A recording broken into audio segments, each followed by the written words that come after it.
আপনারা যে তৌহিদ ভিত্তিক রাষ্ট্র ব্যবস্থার কথা বলছেন, সেটা প্রতিষ্ঠা হলে কি নারীরা এমপি মন্ত্রী হতে পারবে?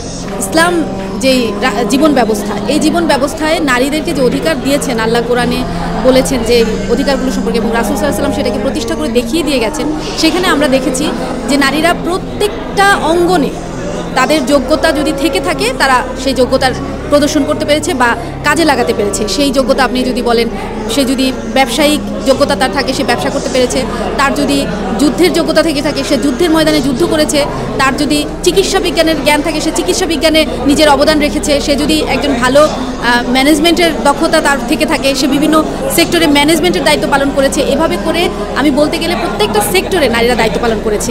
সো এখানে আলাদাভাবে এটা বলার কিছু নাই যে নারীরা আবার যদি তৌহিদ ভিত্তিক ইসলামিক রাষ্ট্র ব্যবস্থা প্রতিষ্ঠিত হয়, এখানে নারীরা এমপি হবে, মন্ত্রী হবে বা কোনো একটা স্পেসিফিক দায়িত্ব পাবে কিনা আলাদাভাবে বলার কিছু নাই। যেই পদে নারীর যোগ্যতা থাকবে, সেই পদেই নারী অধিষ্ঠিত হতে পারবে, অর্থাৎ নারী তার পদ লাভ করতে পারবে।